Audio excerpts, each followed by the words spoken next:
Hey everybody, Tetsudoshi here, and welcome to a new little segment we'll be doing on multi-purpose reviews every once in a while. It's called What I'm Playing This Week.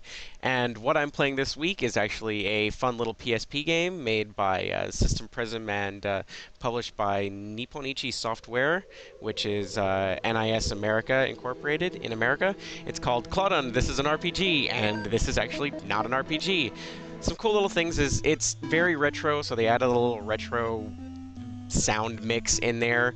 I kind of like the retro sound mix, but I honestly prefer the real stuff, which sounds much better in my opinion.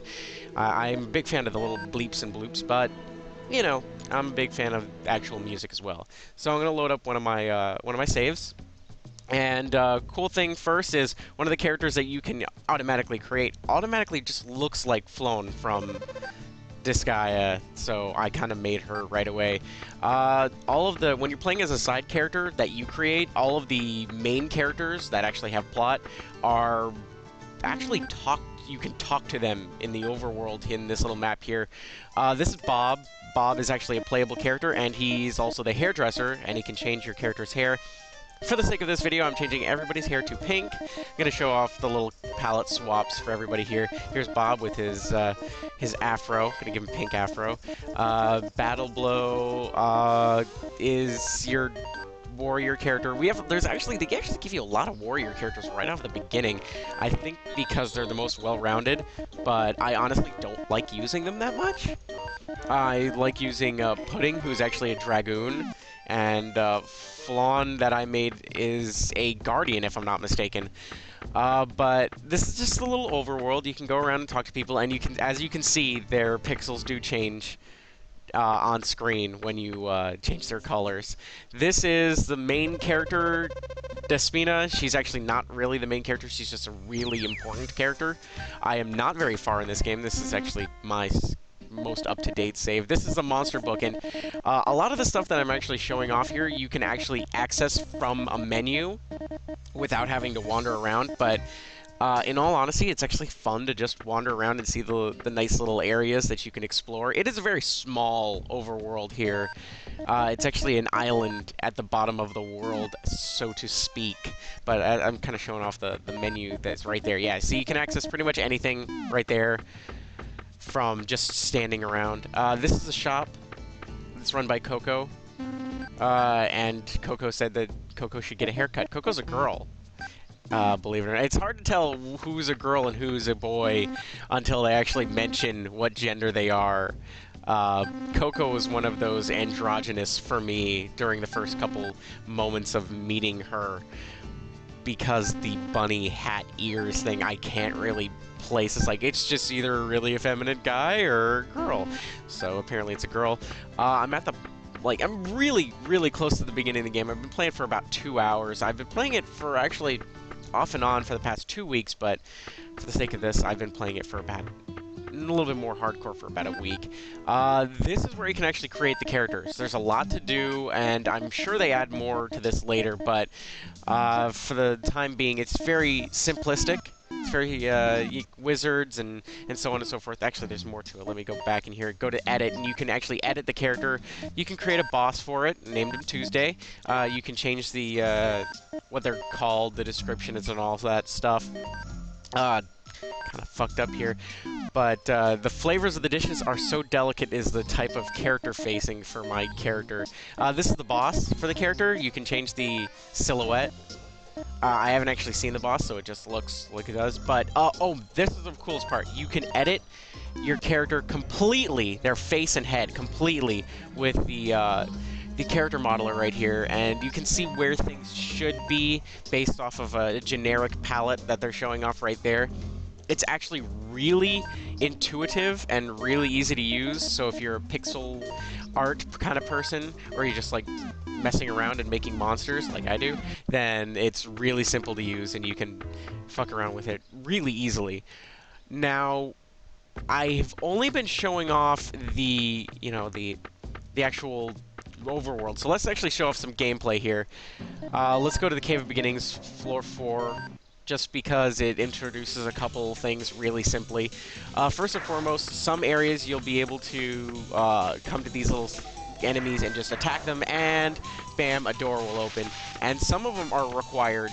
Some of them are not required. You can actually just not kill some enemies, but for this case, there's only one enemy in this little section, so you kill it, and it drops items and gold, as you can see, chasing gold around there. Chests, you hit them and you open them, and it could be an item, it could be gold, it could be both.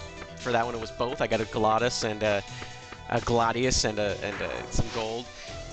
These are some of the more intimidating enemies earlier in the game. They're like mantis monster thingies, like wall-crawling demons. But as you can see, I'm kind of showing off that when you guard, your defense goes up drastically depending on which shield you have. And I'm guarding per hit, so it's taking little damage. When I'm running, I can take more damage. It actually halves your defense.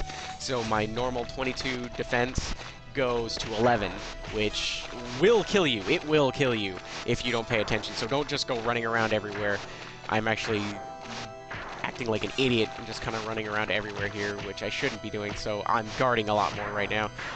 The monster design is really neat. The dungeons are not randomly generated. They're the same every time. Every single time you go into them, they're exactly the same. But that actually attributes really well to simplistic grinding. It's kind of... This game's very action-adventure-y, more so than RPG-ish. I equate it to if a dungeon crawler and an action-adventure game from the NES, SNES era had a misfit offspring.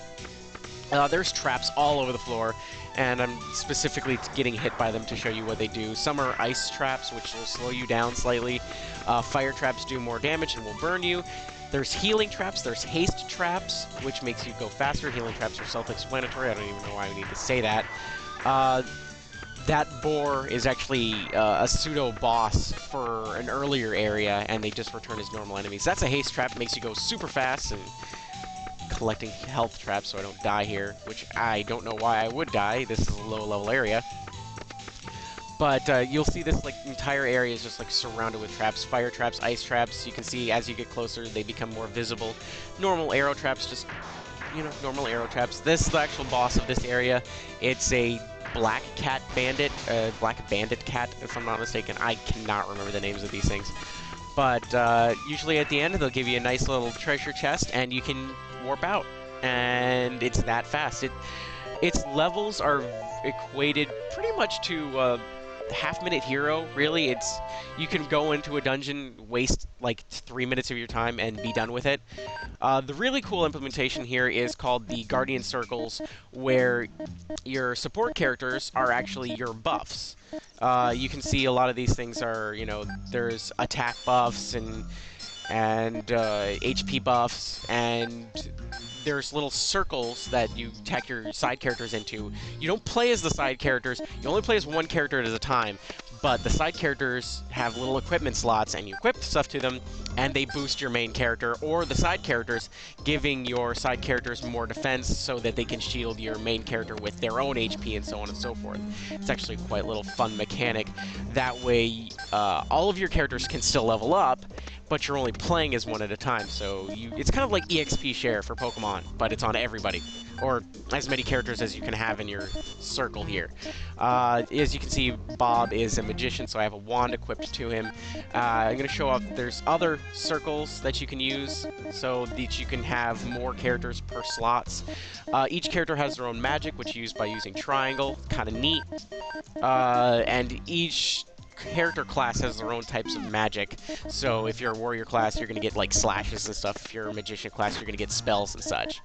The guardians get healing spells, which is why I made Fauna Guardian, which helps you a lot in the earlier games so you don't die so often.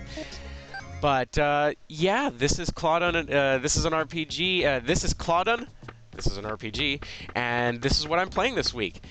So, really fun little game. I recommend you try it out. And say bye to Bob, everybody.